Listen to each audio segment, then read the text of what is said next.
ungaze wezama mhlawumbe into ofanele uyazi ukuthi ukuphuma kwami ekhaya ngihambe ngiyohlala namajita ngiphuze ngingaboni mhlawumbe ngisuke release sonke lestress nje lesi ongenzela sona wena unetayela zakho wena ubamba amafoni ukhuluma nabangani bakho wehla uyenyuka angaze ngikhulumisa ngezulu ngisuke ngifuna ukushawa umoya ngisuke ngifuna ukushawa umoya kuningi umsebenzi ngala ikhaya ngala imoto ekhokhelwa yimina uwena wondliwe yimina uyaphuza ayikho into yenzayo fanele ngenze njani.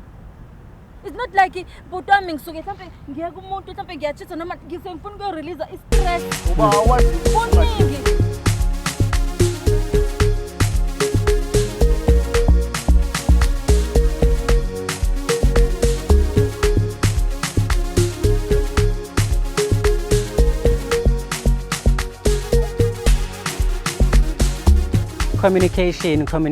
Communication. Sonke siyazi ukuthi communication ibaluleke kakhulu kwi-relationship. Ngale nje kokugcina ukuthi ucommunicate nomuntu wakho each and every time ufuna ukumbona.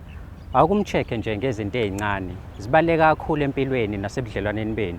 Umkhumbuze ukuthi uyamthanda, phinde futhi umbuze noma umcheck usuku nosuku ukuthi uhamba kanjani. Uyaphila yini? Umbuze nezinto ezimxakayo noma ezinixakayo nina nobabili nikwi-relationship. Mhlambe ke amajita amaningi azongifakazela ukuthi abanye baze bababuze nanokuthi uyiphethe kahle into yami lapho mama.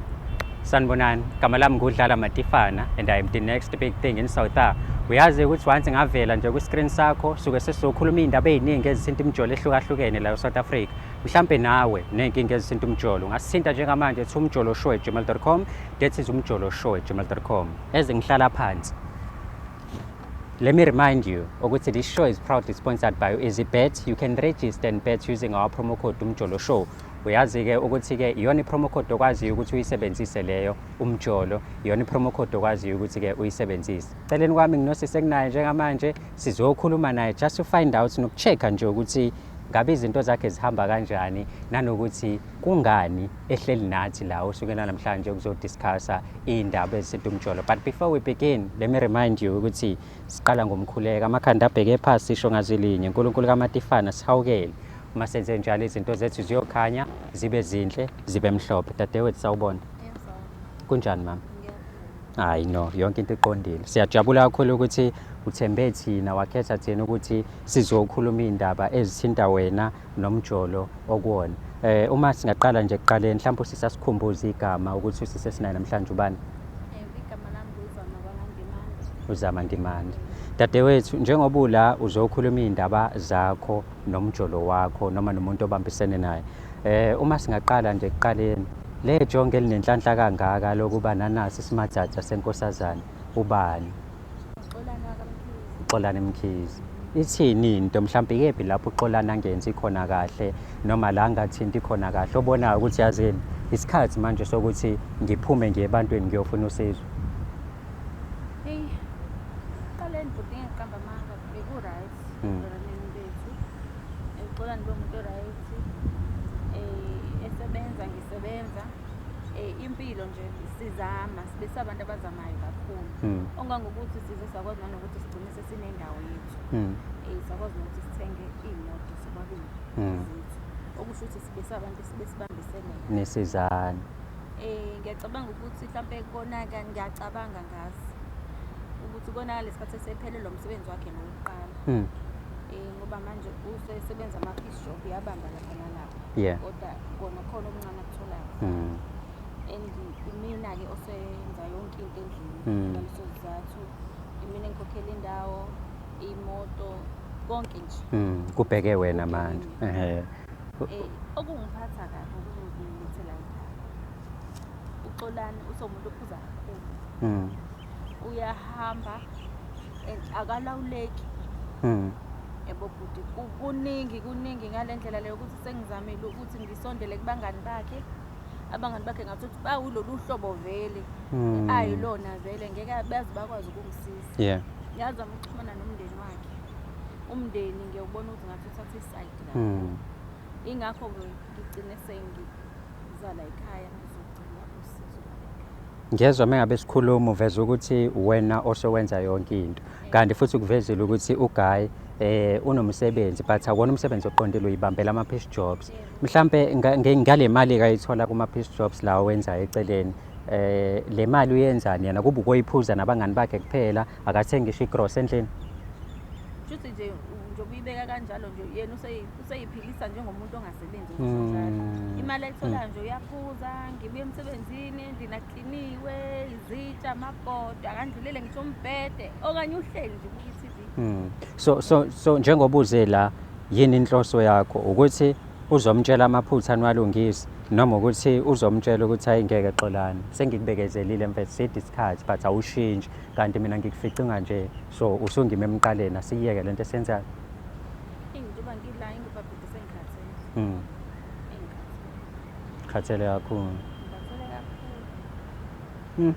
Mhlampe ke mengabe uhlala naye phansi umfowethu because I believe abantu mebethandana banazo izikhathi whereby benikana ithuba lokuthi bahlale phansi baxoxe. Mengabe nixoxa nina nobabili akwenzeki lutho, ayikho into ehlanganayo noma njengoba ushilo wathi umuntu wabangani uvela aphuma oyihlalela nabangani bakhe angafuni ukunikeza isikhathi? uXolani butame unalento yokuba indoda Yomzulu. Ukuba indoda akafuni ukuzwa ngomuntu wesifazane. Umuntu ongeke nje uzokwazi ukumbonisa kalula. Ingakho ngigcine sengiyakubangani, ngigcine sengimndenini wakhe ngoba mina mangiza kuyena ngithi ngizozama ukuthi ngizehlise njengomuntu wesifazane ngizama ukuthi siya kanjani phambili. Vela avuke ngolaka. Yebo. Yo. Athi ngeke azasho ngomuntu wesifazane ngoba mina ngithatha advantage yokuthi yena akasasebenzi yonke lento efana nalezo. Ukuthi ngiyazama nami ukuthi ngimbeke endaweni yokuthi umuntu wesilisa uyinhloko kodwa akwenzeki. Akwenzeki. No, ngiyakuzwa. So uready ukuthi ukhulume nawe Xolani umuzwe ufuna ukuthini kuwena nanokuthi mhlawumbe ubone ukuthi iyalungana indaba yenu. Uma ingalungi kusho ukuthi wena usuyitshelile ukuthi hayi no ngi-right usengime emqaleni. Yebo, njengoba nje ngilana nje ngiyajabula mase ngithola usizo lokuthi nje nimbonise ngoba mina ngikhathela ngazi. Ngakho ngicela usizo ngoba ngazi ngiyakhathela. Uyezwa-ke mbukeli udadewethu ukhathele indoda uyifice right bathandana bakwazi ukuthi baphakame bobabili empilweni, bakwazi ukuthola indawo yokuhlala abayikhokhelayo, bakwazi ukuthola ngisho iy'moto ezihamba egcekeni zikhokhelwa uyena udadewethu. Xolani-ke kwahamba kwaphela imisebenzi. So mengabe uphela umsebenzi uziphilela ngama-piece jobs njengamanje ekuphileni kwakhe ngama-piece jobs naleyo mali ayithola lapho kuthiwa akenzi lutho. Kunalokho uziphilela nabangani ayiphuzele akaklini endlini usisi uyahamba emsebenzini abuye indlu ingcolile. Emva kwaloko Xolani angaliboni futhi iphutha lapho. Sezwe isayidi elilodwa-ke liseza-ke isayidi lesibili le-story sizwe ukuthi kuhamba kanjani nanokuthi nje uXolani yena uzophawula athini kulolu daba lwanamhlanje. Hlala la ukhona ungayindawo ngoba njengamanje nethimba lami sihamba siyolanda uXolani simbeke la mase siyezwa ukuthi usiphatheleni.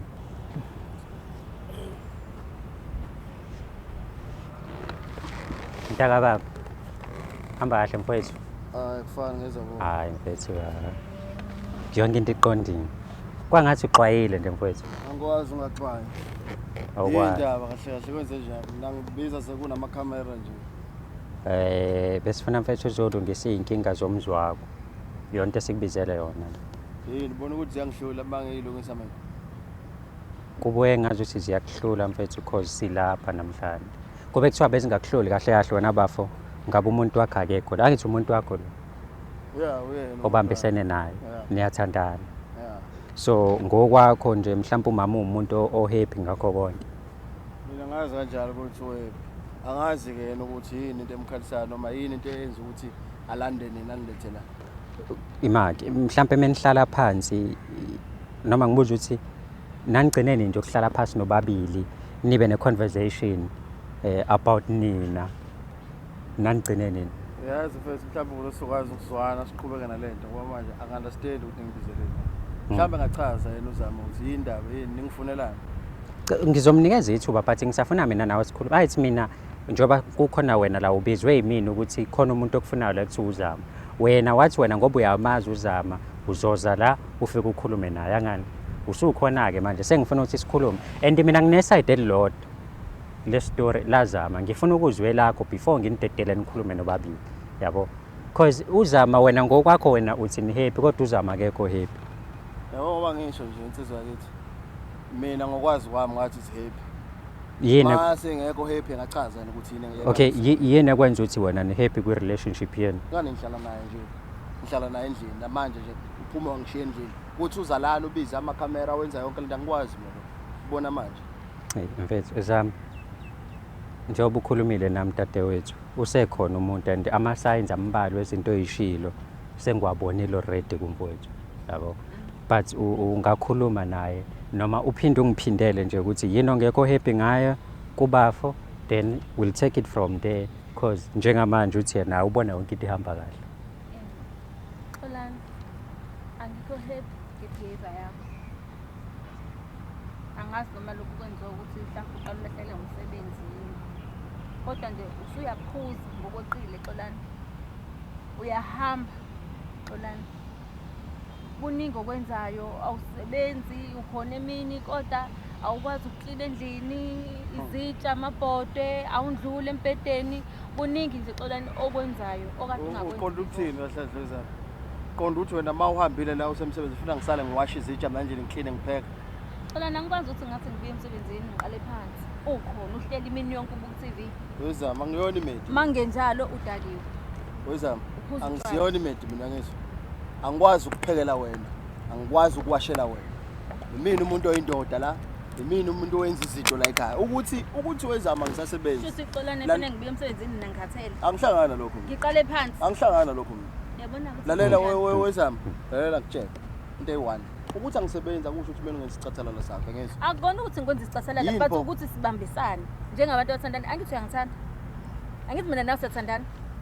Awukwazi ukubona ukuthi isithandwa sami sibuye emsebenzini sikhathele sidinga ukuphumula. Okay, so wena Zama uthi ubuye emsebenzini ufike endlini upheke, uqale phansi upheke, ukline kuze kube late. Kodwa kunomuntu okade ehleli usuku lonke ngenze lokho. Ngenjalo uphuzile. Bafumuzi wakho lo bhidlizayo awe. Manje uyabhidlika umuzi mawukuthi angipheki angiwashi. Uma ubuka wena isimo si right wena. Ya ngibona isimo sona sitshela. Kanjani mfethu? Kanjani? Ungixina ngembuzo ngibona. Kumele ngixina ethi wena uhluleka ukuxina umama wakho ngendlela eright. Wagcina nini ukulala naye? Mfethu indaba zami naye lezo. Cha mfethu awuphendula into esimple. Wagcina nini ukulala nomama? Angazi. Ha. Uyabona ke? Angazi. Ngikushilo ngathi akaboniseki. Akaboniseki into avela yenzeke emephuzile. Uvela afika beyimfumba phezulu kwami. Uyazi wezama mhlawumbe into ofanele uyazi ukuthi ukuphuma kwami ekhaya ngihambe ngiyohlala namajita ngiphuze ngingabuyi. Mhlawumbe ngisuke release sonke le stress nje lezi ongenzela sona. Wena uneyitayela zakho wena. Ubamba amafoni, ukhuluma nabangani bakho, wehle uyenyuka, angaze ngikhulumisa ngezilutho. Ngisuke ngifuna ukushawa umoya, ngisuke ngifuna ukushawa umoya kuningi, umsebenzi ngala, ikhaya ngala, imoto ekhokhelwe mina, uwena wondliwe mina, uyaphuza ayikho into yenzayo. Fanele ngenze njani? It's not like but wami ngisuke mhlawumbe ngiya kumuntu mhlawumbe ngiyachitha noma ngifuna ukurelease istress. Uba awazi ukuthi ungachithi. Ukukhuluma nami uyifakile le ndaba yemoto namanje uyayifaka. Le imoto lezi enye ihamba wena, enye ihamba uXolani noma zihamba wena zowu2. Njengoba ngisho ngithi besibambisene. Alukho ushintsho belube kwaba khona. Uqala nje manje futhi into yamanje nje. Uphuzile uXolani enye imoto ayishayisa. Nakhona lapho akakhombisanga ukuzehlisa. Ubufuna ngenze njani Zama? Zama wena Zama uyishayisile imoto ngayikhanda mina imoto. Angizange ngise ngicomplain lokho ngisasebenza. So njengamanje mangabe sekuwena umuntu ofanele ukhanda imoto usuyacomplain. Sisebenza sobabili ngaleso sikhathi njengamanje konke kuumthwala emahlombe ami. So manje iphutha lami ukuthi ngishayise yonke into. Wesama iphutha lami ukuthi ngishayise imoto sekungasasebenzi. Udakiwe. Awuhlona manje. Mfethu ngicela ungilalele. Yazi mfethu la uzwe ngami usengidaka ngishayise imoto. Kusho uZama wangamphikisi. Kusho uZama wangamphikisi. Akufani. Okay, wawuso ngumuntu esifazane mina Xolani. Kumuntu esifazane mina Xolani. Wezama ungibizelela. Ngithwala ikhaya ngithwale yonke into ngithwale wena uphinde ungawabona amaphutha akho. Wezama ungibizeleni. Athwale wena baba. Yini ungibizele yona la? Ufuna ukuzothini kahle mina ngitshente eyi1 ufuna ukuyisho la kimi. Uphume kwena. Ukhathelo yini? Ngikhathele kona konke. Awusangifuni? Mhlambe nakho. Ubungasho ngani sokuthi isikhathi awusangifuni? Wena usamfuni yini baba? Ya ukuhlwana phansi wena. Hayi phela bafo imini obhizela. Ungathi hayibo emfethu. Ungathi angikahle mfethu. Wesama. Ubungasho ngani sonke lesikhathi angifuni ukuthi ubize amakhamera uzongitshela phambi kwamakamera. Awuboniseki angisakudingi akaboniseki. Mfethu. Bengithi ukuthi sizelana besithi mhlambe kuzobe khona isisombululo asikho isisombululo. Baba, ngicela ukukhuluma nawe like man to man yini manje? Man to man, bethi indoda nendoda. Manje wena lokhu ufikile la uyalwa, wenza yonke into futhi engayiboni kahle. Yazi enginyanyisa tu. Ukuthi nithi ngizolungisa umuzi wami kodwa ngizolungisa ngalokho qhaqhala amakhamera lapha phambili. Ingani ungafikanga wena? Ima ngizehlise bafo, ngicela ukuzithoba, ngixolise kuwena ngalokho. Bengingazi ukuthi mhlawumbe ukufika namakhamera kuzokucasula. Ngiyacela mfethu ungivumele ngiwacisha amakhamera mase siyakhuluma. Uzovuma kuqala ukukhuluma amakhamera mengabe ecisha? Ya mhlawumbe mangacisha amakhamera singakhuluma. Okay mfethu, bazowacisha bafowethu. So sesingakhuluma manje. Yadelela njalo Razana. Ngicela ungilalele. Abantu bakho baletha la uyaqhubeka futhi ukhuluma lamasimba akho akhulumayo. Mfethu yabo la kuzobhidle kumuzi wakho kuzohamba lo mama lo ithemba lakho leli. Because nje manje uyena ukugadile uyena okunakekelayo. Nawe futhi une stress mfethu. Akusho lokho ukuthi manje ngoba naku uyena umuntu okhokhela irent, uyena umuntu othenga ukudla endlini sekufanele manje angidonse ngekhala ngathi manje ngumfazi mina kangiyena umfazi mina la. Yazi lalela la kutshela. Wena zama wena. Uqale wena 3 months back washintsha izindlu wathi wena angibuyise yonke into ibhilonga kuwena ngoba wena umuntu ozokhokha. Ufuna ukwenza ngona amasimba wenzayo. Vele xolani mina okhokhayo. Vele responsibility yami yonke lena. Vele konke kufanele kube ngaphansi kwegama lami. Bekukusinda ukukhokhela kusengaphansi kwegama lami. Ngeke xolani. Bekukusinda. Bese usumfazi wami. Akwazi kwenzeka lokho. Xolani wena usalibone nekusasa lana. Mfethu yabo manje abafethu bawacishela amakhamera ngithe ngicela ukukhuluma nawe. Nawe ngensilimo. Kanjani mfethu? Buka mfethu kuyimanje bayacisha mfethu. Angikwenzi isilima sixoxa mfethu. Amakhamera njengamanje asehleli phela ngoba besiwabekile kodwa hayi ukuthi yabo awasakhanyi ibe nje ikhamera ebovu la uyayibona. Awukahle lokhu ngifundekela lento yakho. Asixoxe. Into eyodwa ufuna ukuyikhuluma. Umama ukhathele izinto zenzayo. Ufuna ukuthi nilungise izinto nibe right. Yilonto mama ayifunayo. Manje ufuna ngiyilungise kanjani izinto? Ngokuthi ummithe halfway. Umjabulise njengomama wakakho, ukhumbule ukuthi unama responsibilities yonke lonto leyo. Wena uthi usukhohliwe uyena, yabo. Mina mfethu angezwe ngisho iside lakho because ufike la walo, yabo. Angeze ngisho iside lakho lokuthi umama uthi wrong kodwa nawe wrong ngo1 no2 no3. No izathu leyo nto le sibanga ukuthi ungakwazi ngisho ukuthi iside lami. Ukuthi ufika la kimi nifika la kimi senisethe yonke into la. Nifika nifuna indaba zami zazi. Ngixolisile ngawacisha amakhamera, ngonile ngalokho. Cha phela kwasekuqaleni kube thuba ufundisa. Mina indlela engisebenza ngayo leyo ukuthi mina mengabe ngikhuluma nabantu kumele ngiona amakhamera. Unfortunately zakho amakhamera engekho. Ezami ukulungisa indaba zabantu amakhamera ngekho. Mina ezami indaba ngizilungisa ngibuza ukuthi awukwazi ukulungisa indaba zabanye abantu amakhamera ngeke uthi ulungisa indaba zabantu. Mfethu awuboniseke ngamabomu. Like ukhuluma nenye indoda ke manje like man to man. Yabo?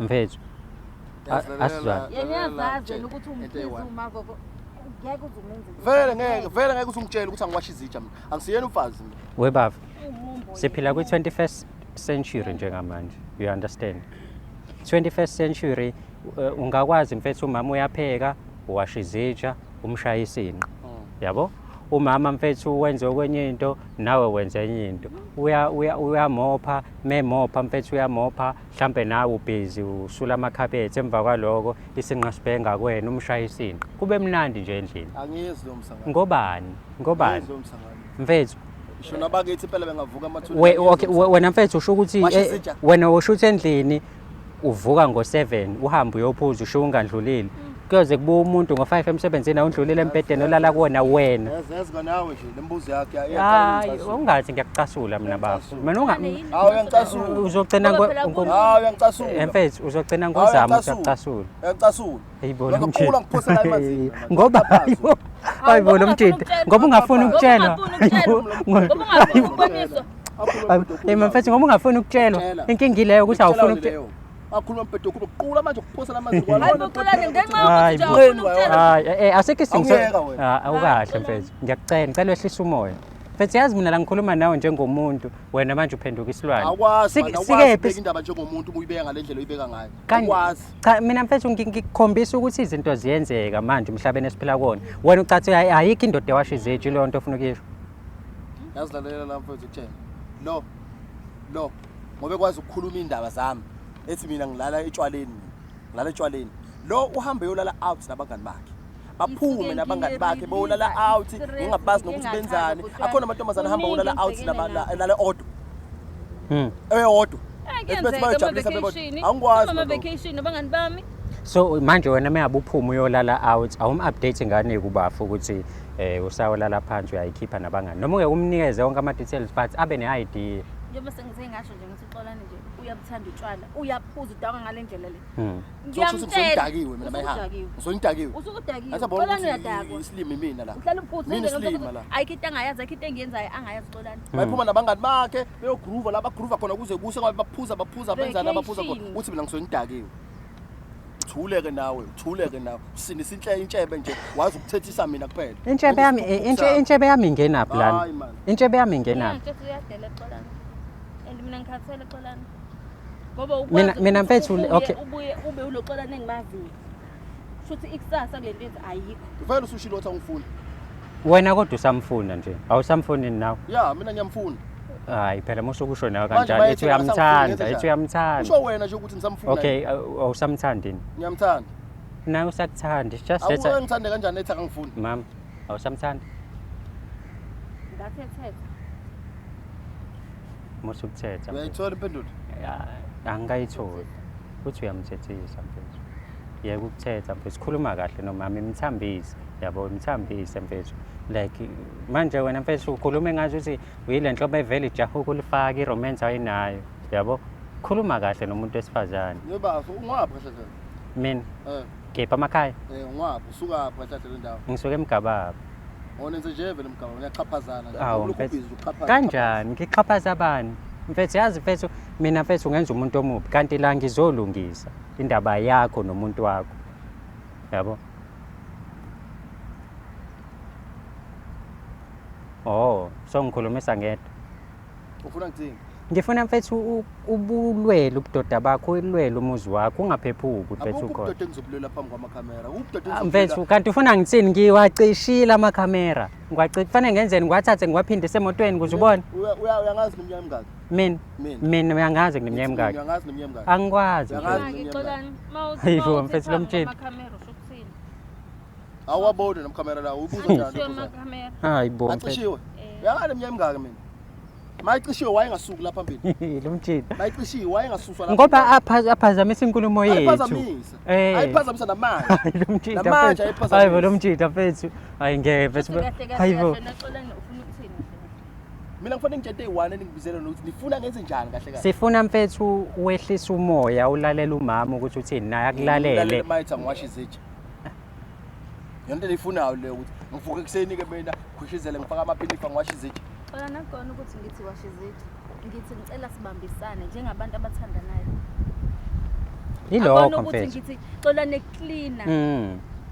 Uyeke yabona nje mfethu uthi bambisanani nenze izinto ngendlela nibe right ungaloko ufuna ukuba imfumba njalo uma ufika udakiwe yoba imfumba phezulu kwakhe awuklinile endlini awenzile lutho ilowo nto akhuluma ngayo mama yabo yazi uyaqhaphaza wena hlahla sisilama siyabheka ngathi wena ukhuluma ngemfumba manje yini imfumba kusho umama nje angithi kusho umama azingumuze besho njalo athi ngimfumba azingumuze athi ngimfumba bengisadiniwe angizwanga ubesadiniwe sho njalo use right manje kusho ukuthi useyazisola ngokusho njalo futhi uyaxolisa akaze ngimuzwe kodwa wena ungayibizwa ngokuthiwa yini into sokuyenza davela bengaqondile nami ukusho njalo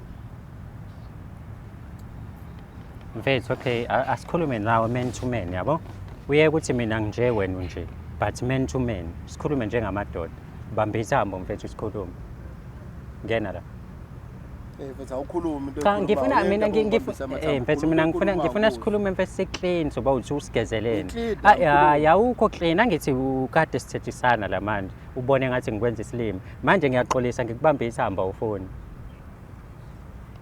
bamba ithamba mfethu sikhulume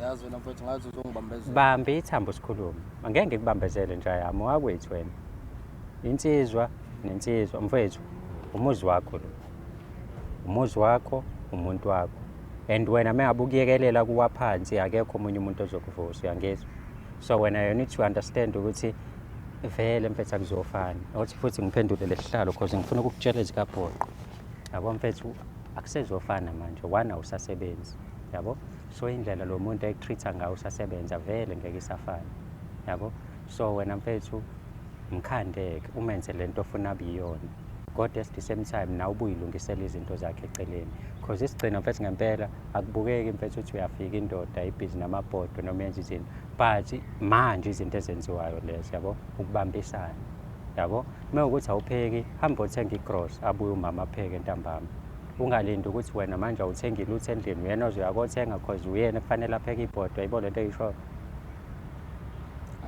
uyangizwa kodwa manje ucabanga ukuthi uzoyilungisa kanjani lenkinga enayo kuthiwa wena wadakwa washayisa imoto emva kwaloko wangalibona futhi iphutha lapho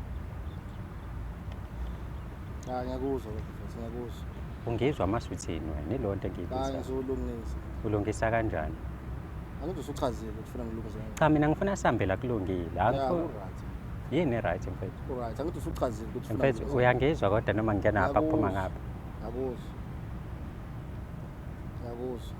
uzoyilungisa le meso yenzayo uzomlungisa unkosikazi wakho uzomhlaba umfazi wakho ngiteteleke nje uzomhlaba mfethu uyangithembisa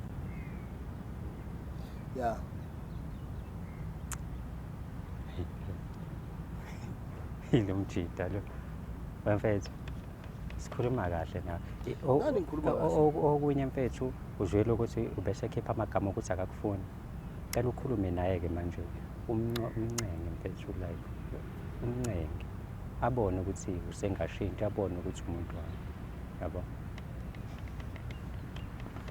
nangu mfethu umuntu wakho lo khuluma naye mina mfethu into engizoyenza ngizogcina ngokulungisa ngeke ngikufakele uzoyifakela wena ngiyaxolisa zami ngiyaxolisa nje konke okwenzakala okungekho right ngiyaxolisa but nawe angithandi ukuthi ungitreat ngathi manje ngizivakashi ngoba nakho ngingasasebenzi ngiyakuzwa xolani kodwa ngiyacela nje nami bantu ukuthi sihloniphane xolani akukho kushintshile phasi kwethu ngiyazolana nobuhlungu bakho bokuthi waphelelwa umsebenzi nami kwesinye isikhathi mhlampe uma ngihamisile sengingabona ukuthi ngithatha advantage yokuthi wena ungasasebenzi kodwa ngisuke ngithi sengizama ukuthi ngakho umuzi wethu kuyazola nangingekho xolani nokuthi angisho kodwa umuntu engilindele ukuthi anginike i-support kakhulu uwena manje nawe uma ngabe uzokwenza izinto ngenye indlela kuyazwela kakhulu lungisa khabazela mfethu umuzi wakho lo uyasithembisa mfethu ukuthi uzolungisa hayi mfethu awungithembisi indlela ovuma ngayo ngiyathembisa kuzoba right hayi njengoba esho ukhabazela ukuthi hayi iy'ndlela zakhe zizoshintsha nomama futhi uthi hayi uzozama naye ukuthi ashintshe indlela mhlawumbe ade senokumtreat-a ngayo ubafo ngenxa yezinto abezenza asazi-ke sisobona isikhathi sihamba nanokuthi mesibabheka sifike izinto zisafana noma seyishintshile ngabhala ukuphawula kwakho nawe usho ukuthi le episode yanamhlanje uyibone kanjani ungakhohlwa uma uney'nkinga ezithinta umtsholo i-email address oyisebenzisayo umjoloshwe@gmail.com uma ufuna uku-advertise nathi umjoloshwe@gmail.com uma ufuna mina as your DJ u-MC noma ngabe yini ongidingela yona ngaleso sikhathi dlala matifane@gmail.com ngishuthele epaki bathi bazongibamba bangenze noma kanjani ngashuthela olwandle bathi bazongibamba bangiphose emanzini shuthi ngufish mina ngufish ngifanele ukuhlala emanzini kodwa sikho-ke lapho siyabonga kakhulu ukubuyela kwakho ungakhohlwa ukusubscribe ulike phinde futhi ushare i-channel yakhe ebizwa ngokuthi umjolo show ngiyabonga mfethu ngesikhathi sakhe mfethu uyangithembisa kuzohamba kahle danki dadewethu siyabonga bafethu